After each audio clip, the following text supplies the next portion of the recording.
according to this little button that's up on the top of the screen, it says we are recording and we are live to Facebook. So I'm a believer in science, unlike people in the White House. I'm just gonna go on and take it that we live. What's going on? What's good? What's going on, y'all? Hello, Facebook world, and you hear some beautiful music in the background. We're gonna mute that in just a second and get into the conversation. But it's kind of hard to mute this music when it's so damn good, because it's the music of our featured guest for tonight, the one and only, hailing from Philadelphia, Pennsylvania, maestro with the trombone. He goes by Mr. Trombone, the one and only Mr. Jeff Bradshaw. What's going on, Jeff? Hey man, Philly's in the building. Philly's in the building. Even though I'm in Atlanta, Philly is still in the building. Thank you for having me, man. Thank you for having me. No, thank you. Thank you so much. And also I want to introduce my co-host. He's rocked with us before, so you might recognize the voice and the face. Hailing from Detroit, the D, Mr. Drake Phifer. What up, though? What up, though? What's up, Jeff? My brother. What's going on, man? Always. What up, though? Yeah. All is well, man. Good to see you. Good to see you, man. Yeah, likewise, man. Likewise, my brother. Drake is one of the top event producers. I don't call us. I don't say promoter. Because we do too much to be promoters. Promoters hand out flyers. We're event producers. Drake is one of the top event producers in soul, neo soul, in the nation, and that's how we connected. We got our brother Byron Ruffin in the background. He helped to make all this happen, so we appreciate that. But man, we're honored, just straight up honored to have one of the greats with us right now. So you say you're in Atlanta. You just got done with another session. What's that all about? I did the final listening session of the new album Stronger. As we're going into the release on hard copies October 30th and digital downloads on November 6th. I wanted to give people just a reminder, because a lot has gone on between the last 2 months. And with the election, systemic racism, protests here, there, a lot of stuff has happened. NBA championship, we got the World Series going on, NHL. I wanted to draw people back in and remind them that, hey, there's an amazing body of work by somebody who's worked really hard for the last 4 years to deliver some Black American music back to the forefront. And so tonight I wanted to make sure that I remind people of how amazing this record is. Those are not my words, those are words of the people who've heard it. That I worked really hard for 4 years to deliver an amazing product. So when you talk about that 4 years, how was the product in conception 4 years ago, or was it just like making bits and pieces work here and there? What went into the 4-year making of Stronger, and what's the title? I started right after the end. I started right at the end of 2016. When I was sick, and the magnificent, legendary Jazzy Jeff opened his the Hampton Studios down in Bell, Delaware, on his compound, and opened the doors for me to come and be creative and allow me to come to a place where I could really create new music and really tell my story and share what I was feeling about what was happening in my life, my health, and what was happening to me at that time. And so what I did was I jumped right in and started recording the record. And it took 4 years, because every artist that I wanted to work with may not have been available at the time. So I took my time over 4 years, and we pushed it back and pushed it back and pushed it back. And I took my time recording this record. And I ended with the last song that I recorded in New Orleans with Trombone Shorty at his studio the day before Mardi Gras started, and got out of New Orleans with a masterpiece of a work with about 22 songs, and we cut it down to 16. And that's what we're releasing. Okay. So first, how is your health? And then for the viewer and listener who may not be aware, if you don't mind, let them know kind of what you experienced 4 years ago.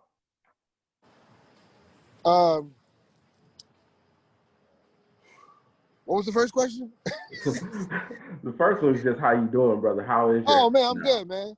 I'm good. I'm making sure that a lot of people don't know that in 2016, I was diagnosed with a severe case of diverticulitis.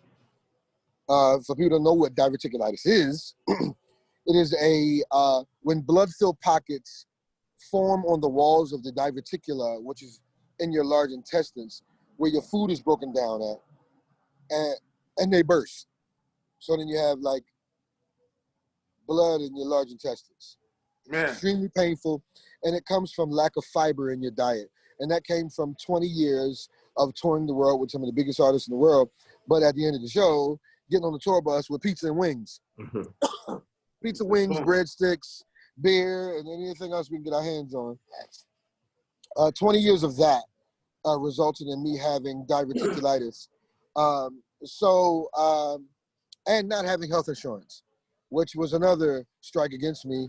A lot of times, a lot of musicians think, we don't think twice about having, with our health is fine and we're okay, and not having proper health insurance. I had no health insurance. Right. I don't know how I let that.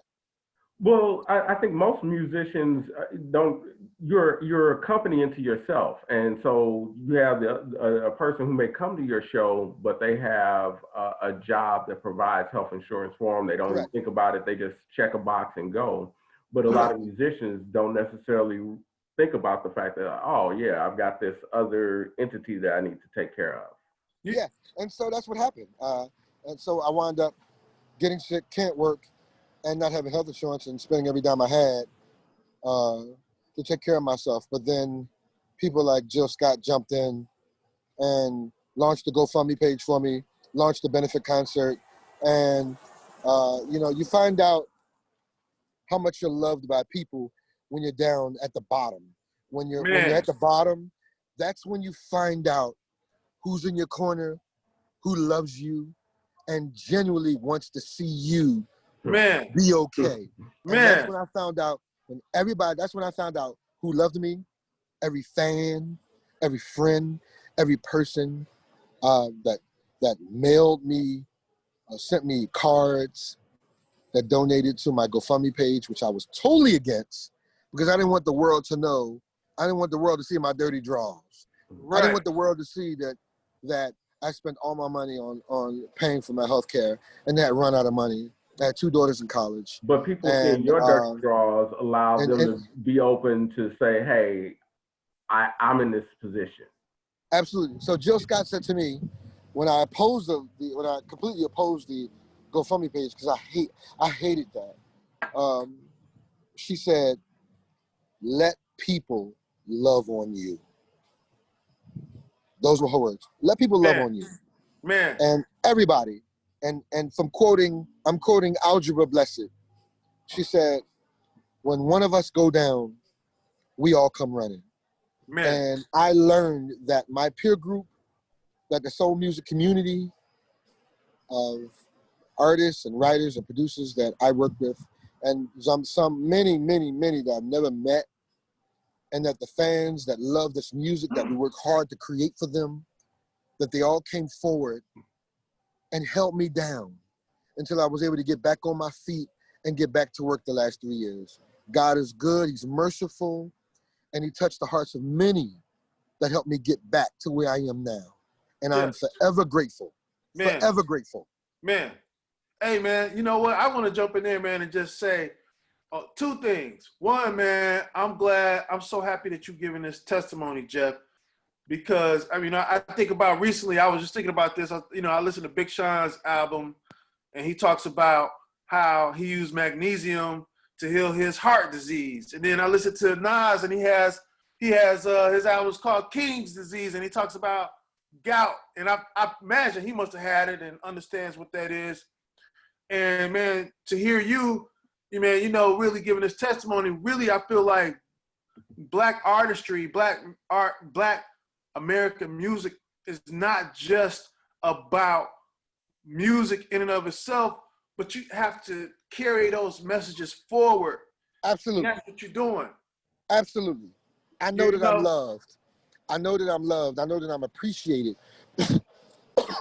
Because when I was down with them Clark Atlanta and Fort Valley State threatening to send my daughters home because I had no money to continue to pay for their tuitions, because I told them I would pay their way through college. I didn't want them getting financial aid. I felt that God had blessed my career enough that I could pay my two daughters' way through college. And that when all of that came to a halt, that God touched the heart of many people, including Jill Scott and Mesa and Kenny Lattimore and Robert Glasper and all of my friends and all of my friends that came to my aid, and all of the fans that came to my aid that donated $5, $10, $1, whatever they did to help sustain me to get to where I could sustain myself, get new health insurance, and get back to work, be healthy enough to get back to work. I will never forget 2016 in my life, because that's when the people held me on their shoulders and allowed me to live and restore myself with the love of God, to restore myself and to get back to work. I will never, ever forget that. And that's why this album is called Stronger, because in every way, emotionally, spiritually, mentally, physically, and as a musician and as an artist, I am that. I am stronger. Man, preach. That's what we need. I just want to say Harry, I just want to say one more thing to that. I have a second part to that, man. You know, of course, as you know, Harry, and of course, Jeff and Myra know, my wife passed 2 years ago, a little over 2 years ago. And, you know, brother not thinking in this, you know, Jeff calls me the night before, hey, man, he's like, man, I'm getting on the plane, man, I'm coming there. And I was like, hey, man, I'm dealing with these women who I love, who have instructed me on how we going to do this day. So I say, Jeff, hey, man, I mean, the program is already done, man. Man, I'm coming anyway. And you know what? Jeff came. Man, my wife's homegoing was like one of the best. It's beautiful. Uplifting concerts ever, man. Everybody left there. Man, people were not walking out of there teary-eyed. They were walking up uplifted, man. It felt like a communal event where, man, so when you tell me what happened to you in 2016, that you were at your lowest rung then, man, you came back and just gave that love right back, man. So, absolutely. Man, it's much appreciated. Absolutely. It's all love. I never got a chance to meet your wife. We've only met in passing. Yeah. But it didn't matter, because I knew that it was a brother in our field, in our business, that had a great loss. He was a young man with a young wife. And I felt like I had been shown so much love that I needed to do whatever I could to help stand in the gap and lift you. And I called Myron, who is the shit. Right, Yeah. exactly. I called my manager, Myron. I said, Myron, I need to be there for Drake. I said, whatever it is, I need to be there to help lift that brother up, because I cannot imagine what he's going through and what he's feeling at night at home, laying in his bed and knowing that his wife will never come walk through that door again. And I needed to be there. And it didn't matter if we knew each other for 20 years. It didn't matter. Well, all I knew is that the love that I had been shown by people who didn't know me, it didn't matter. I needed to be there for you, to support you, because people that didn't know me was there for me and that did not know me. And that's what love and support and God's love is all about, period. With a T, much period. Love, man. So yeah. Wow. Wow. So here's the deal. You said for the people who didn't know you, they were there to support you. I'm remiss right now in not giving the proper introduction, in case there is someone who's under that proverbial rock that does not know who Mr. Jeff Bradshaw is. Jeff Bradshaw has been one of the pioneers of what we call the neo soul movement, what I still refer to as neo soul, whether people want to use that term or not. He was, like I said, from Philadelphia, has worked with many of the greats. He's worked with, as you mentioned, Mesa, Eric Roberson, Tweet, Raheem Devon, Jill Scott, Bilal, Black Thought, Will Downing, Kenny Lattimore, the name Robert Glasper, Trombone Shorty, and the names go on and on and on. He has been performing and has his own set of albums. He was signed to Hidden Beach Records, and I want to talk about that a little bit as well. And again, as he said, on October 30th, Stronger comes out, and you have your concert tomorrow. It's in Atlanta, but you can actually live stream it, correct? Yeah, because they're doing half capacity. I think the normal capacity in City Winery is about 320, 325, 330, right in there. But they're only doing 127 seats, so they're live streaming the rest of the concert. So you can go to citywinery.com Atlanta and find out how to get on and see the live stream of the concert tomorrow. It's going to be amazing. I'm going to be playing many songs from the new album, Stronger.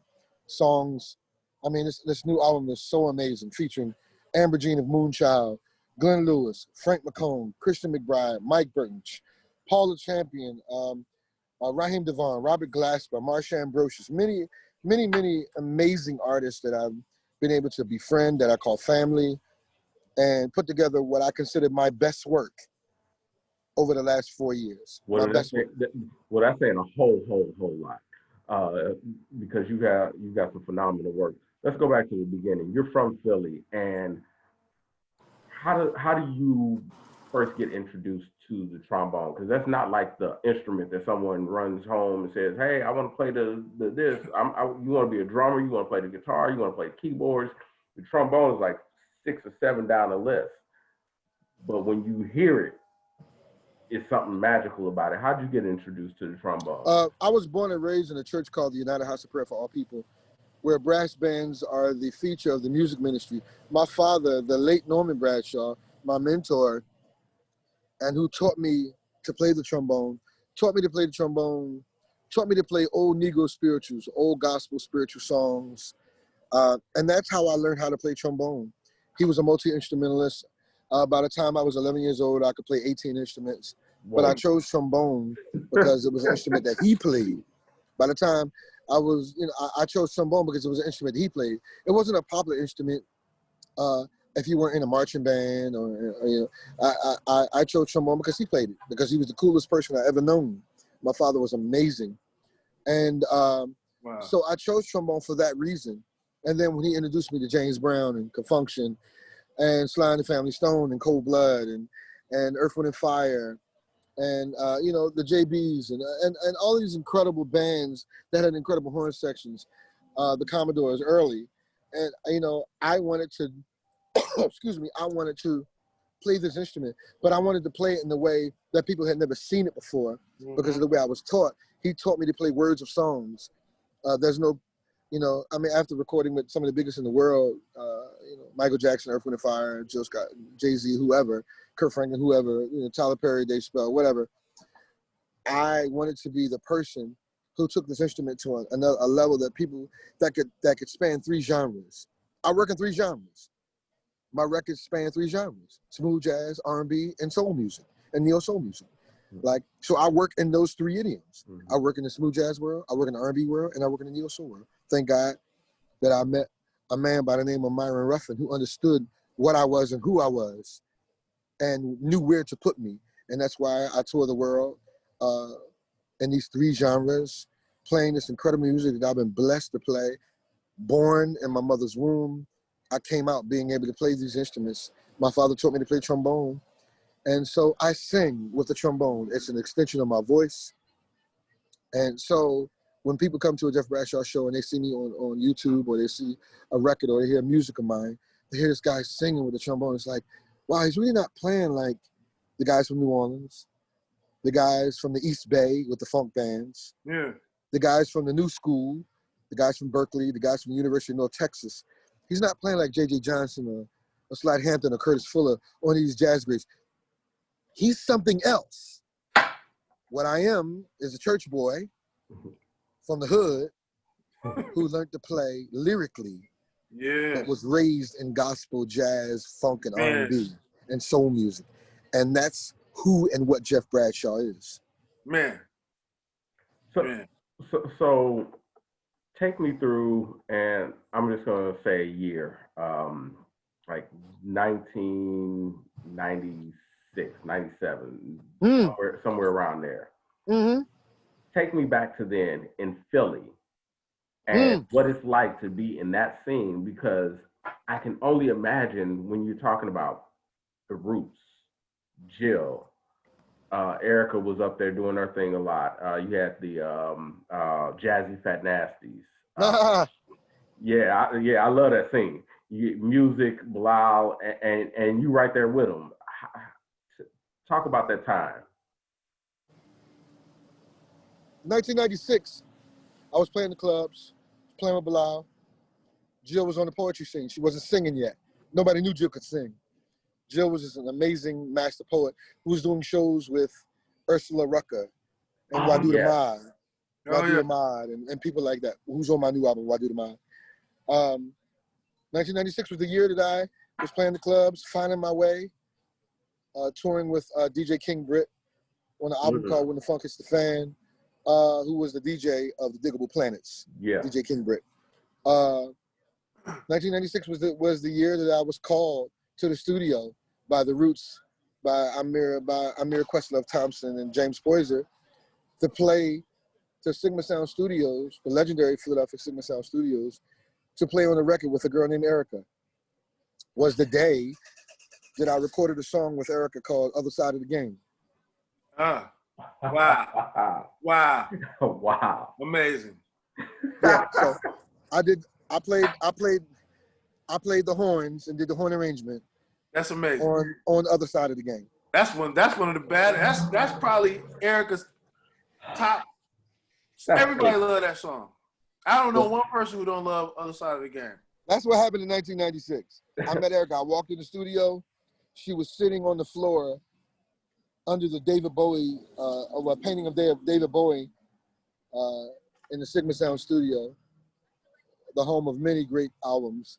And she was cutting up a bag of fruit into a bowl and making a fruit salad for all of us when I walked in the studio. And I walked in the studio with Questlove and James. The song that was playing was Other Side of the Game. So Jeff, you should have been eating more what Erica was serving. Absolutely. Absolutely. Hey. But, absolutely. So you know what though? Just as a question, what is your diet like now? Because you look real good now, man. You look real healthy, man. You know, you probably made some drastic changes. Not to move it back to that, but I mean, I am curious what a brother is eating now, because we all in the same age bracket, man. You know, it's right. For everybody. You know, I gave up fried food. I gave up red meat, and I only eat grilled food. And I eat 2 of the 3 meals that I eat a day have greens in them, have some form of heavy fiber in them, because that is the deterrent to diverticulitis is fiber. So 2 out of 3 meals I eat a day has greens in them. Because of diverticulitis, you cannot have seeds, nuts, or corn. Okay. So 2 out of the 3 meals I eat a day have greens, and I don't eat fried food, and I don't eat red meat. Boom. There we go. We all got to make these changes, self included. It is what it is. We want to be around having this conversation 30, 40 years from now as well. That's right. So I'm going back to Jill because as a music fan, and I'm going to take a quick left, on February 25th of this year, that was the last concert I was able to see before, quote unquote, the world stopped, before COVID hit and everything. Because in Minnesota, we're still shut down. We're not having concerts right now. Correct. We're looking forward to the time when we can have you back here and pack the house with your beautiful sound. But so Jill was the last concert that I was able to see right before all of this. But she's also linked to me knowing who you are as an artist because I hear this song that I got on a mixtape and it was called Slide. And I'm like, what is this? And then shortly after that, Hidden Beach releases its roster and you're on it. How does Slide come about? How did you end up on Hidden Beach? Was it a result of Jill's relationship with Hidden Beach Records, or was it something you were already cultivating?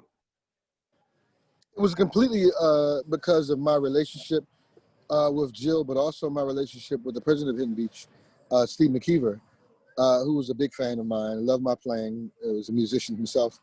And I started recording a record. I started recording some songs in 1999. Well, no. I started recording some songs in 2001.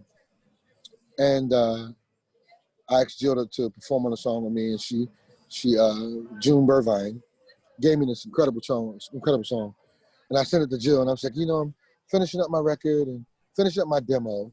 I'm doing about 5 or 6 songs, and I have a song that would really be cool for you. And she's always been a fan of mine, always pushed me to be greater and bigger. And she wrote to the song, and she told me what the video was. When she wrote the song, she said, this song is about a girl who goes out on Friday night, who works all week. It takes place in the 40s and 50s during the Cotton Club era, and which probably was the 30s, actually. And so she described the whole video to me. So we recorded the song together. The song was called Slide. It was the 6th song that I had recorded, and we took it to Steve McKeever, and she spoke to Steve and said, "Man, you need to sign Jeff." And I let him hear it, and he was like, "Wow, this is amazing." He invited me to Jill Scott's video shoot for Gimme. It was in Long Island at a closed hospital. And in a hospital room of a hospital that was closed, he shook my hand and said, "Let's do the deal." And I was signed in 2002. And in 2003, after recording songs with Jill Scott, Glenn Lewis, a very hot Glenn Lewis, a very hot Floetry, Darius Rucker from Hootie and the Blowfish. Who was also Hidden Beach. Yeah. I forgot Darius was signed for a second. Yeah. Darius Hidden Rucker, Beach had a roster. Gerald Veasley, Carl Riddick, and a few others. 2003, Bone Deep was born. And that's where the first single, Slide, featuring Jill Scott, who also directed the video of my first single, Slide. She directed the video, which is probably at about 500,000 views right now on YouTube. 2003, Jill Scott was her directorial debut. She had never directed a music video before and did an amazing job. It was the new joint of the day on 106 in Park with AJ and Free. Yeah. Wow. And reached number 4 on the top 10 on 106 in Park. A trombone player. Yeah. In the soul music R&B idiom. So I have with that being said, yeah. With that being said, because we're on Facebook and sometimes they like to blur out music, I just want to say, hopefully with your permission, we have permission to play the song. Ladies and gentlemen, this is Slide playing in the background, Jeff Bradshaw, Jill Scott. Now you can continue to tell the story, brother. But that's it. I mean, she directed it, we recorded it, he signed me, and on November 4th, 2003, my first album, Bone Deep, was unleashed on the world. Man, it's amazing to hear how all this comes together, man. You know, you never really know how all the inner workings and how all the background seams end up coming together to make it all work, you know, and man, that's a great story. But you know, Drake, it's really about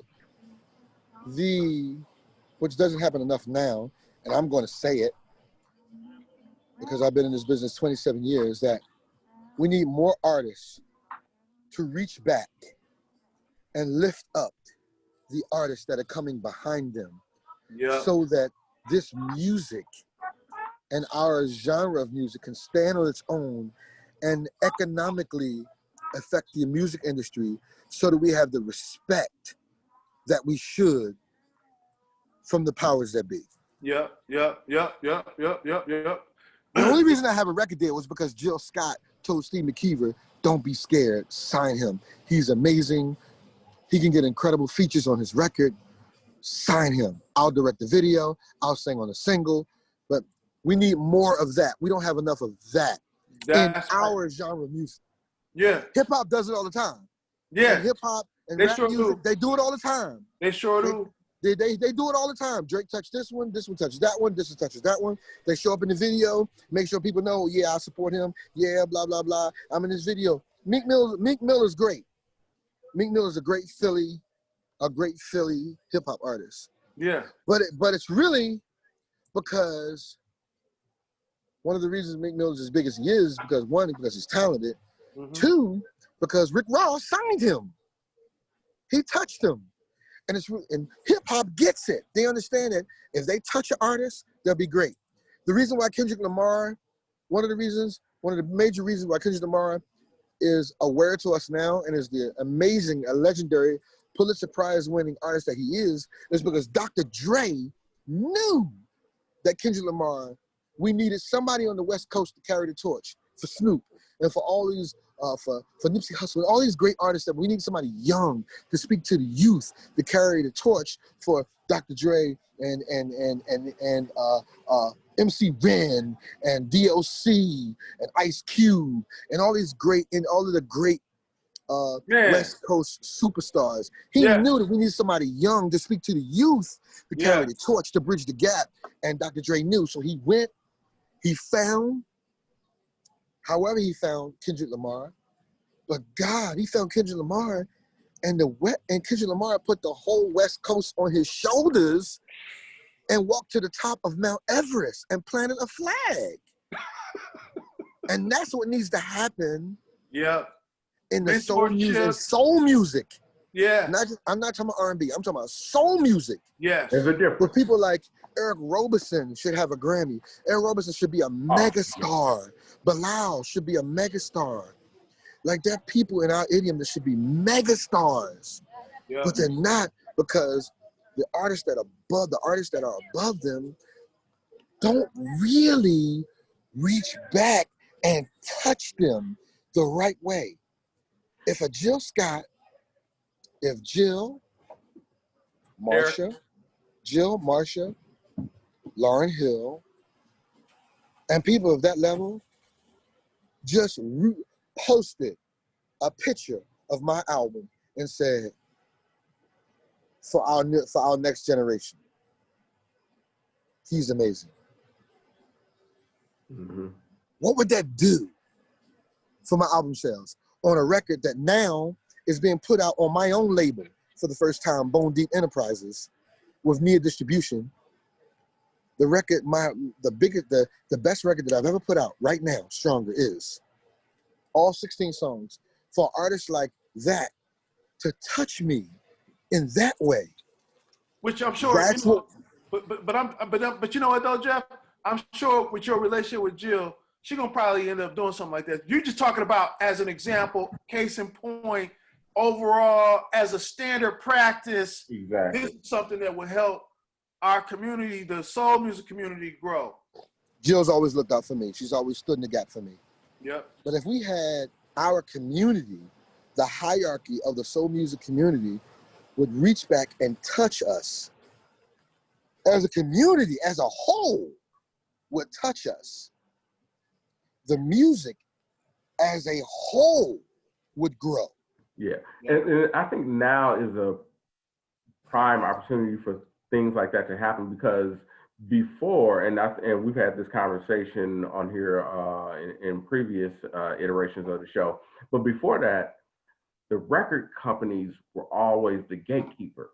And the record company would say, well, so-and-so, yeah, you might not want to put them on a feature because right now we're pushing you.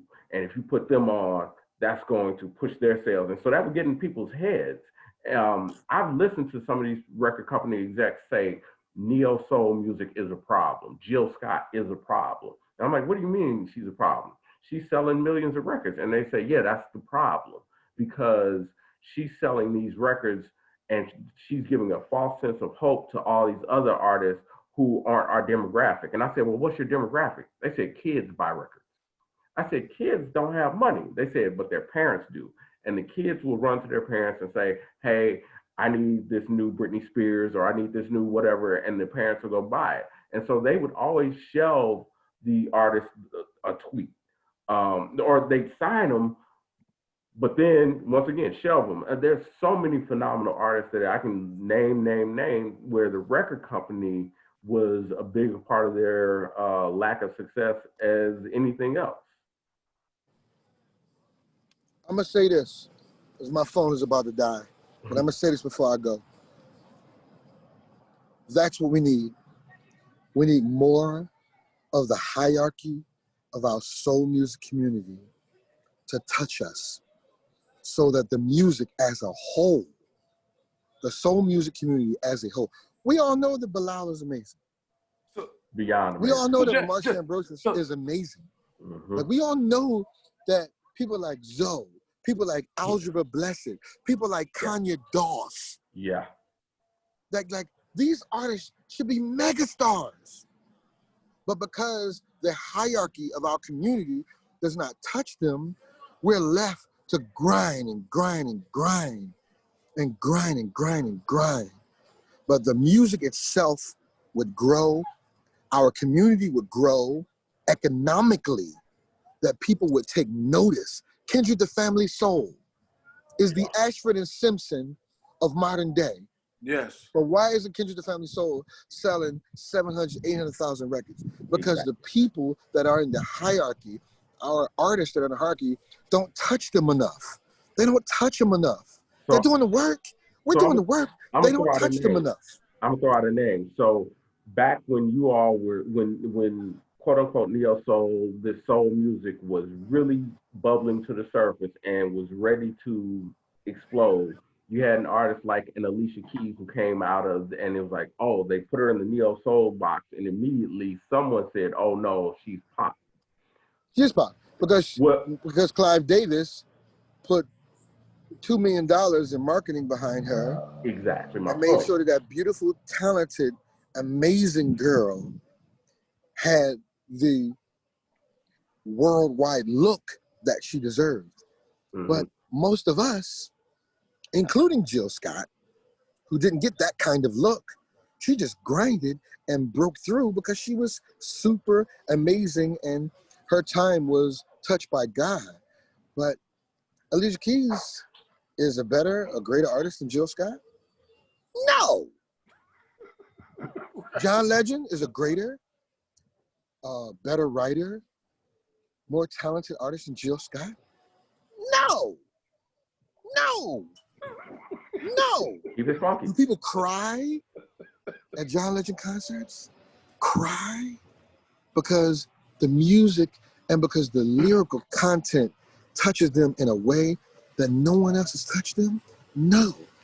But because they had incredible machines, John Legend had Kanye West.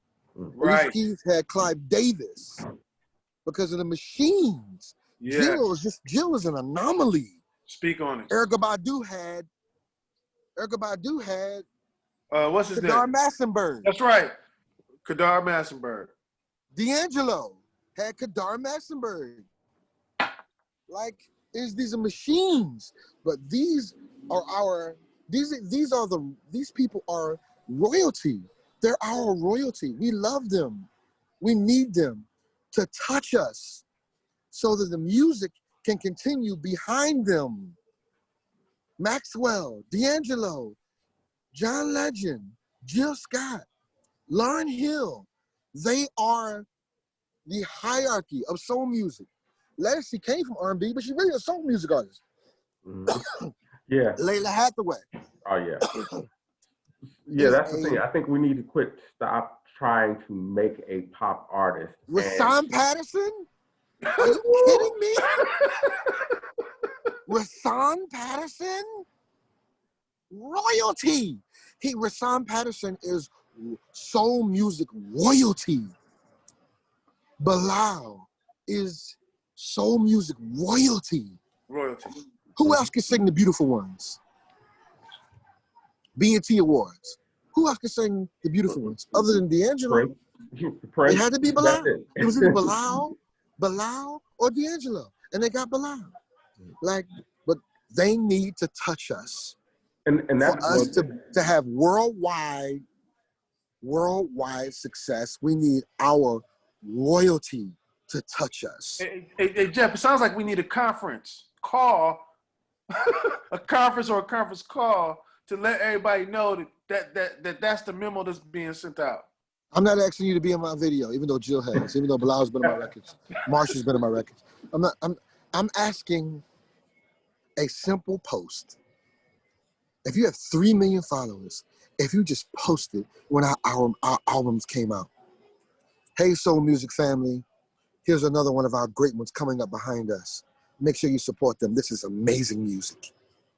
If they all did that, if Anthony Hamilton did that for my record, for people like me and Bilal, you know how great our genre of music would grow and be again and be respected, because we would be economically affecting the music industry. But because they don't touch us enough, our genre of music has died. Soul music has died. I'm not a smooth jazz guy. I'm an instrumentalist. They put me in smooth jazz because I'm an instrumentalist. I'm a soul baby. Right. I was there with the Architects. I was there. You look at the Dave Chappelle Block Party, I was there on stage playing with everybody. I was there when Floetry came to Philly, played on those records. Jill Scott, Floetry, Music Soul Child. I was there at the Black Lily. Jasmine Sullivan. Right. Mm-hmm. Man. When she was a youngin'. Man, I gotta go. I love y'all, man. I gotta go, man. Love you, Jeff. I'm in Atlanta tomorrow.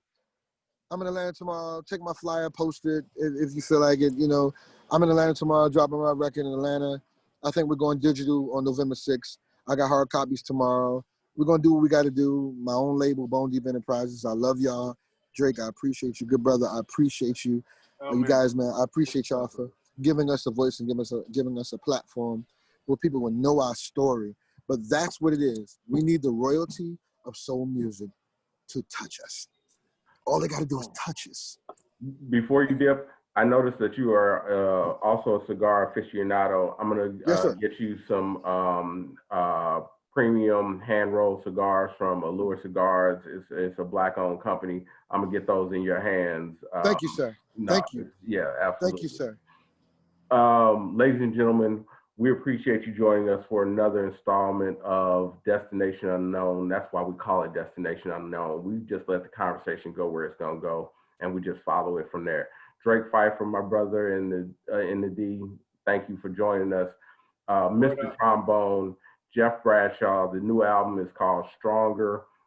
He's got a concert tomorrow that's in Atlanta at the City Winery. And if you're not in Atlanta, or even if you are in Atlanta and can't get there, it will also be streamed online. So with that being said, I appreciate everyone for this conversation, and we got to revisit this. And as soon as we're able to open back up in Minnesota, you coming, you on the list, you coming. I would love to be there. Make sure everybody follow me on social media at I am Jeff Bradshaw everywhere. And IamJeffBradshaw.com is my website. Follow me, help me continue the fight and produce and write and create and record great music for our soul music community. Because soul music is now and will always be needed, especially at a time like today. That's right. Absolutely. Can't get better than that. We appreciate you, and we'll check you in about a week or so with another guest. Thank you so much. Bro. Appreciate y'all. Love y'all, man. All right. Love y'all now. Peace out now. Yeah.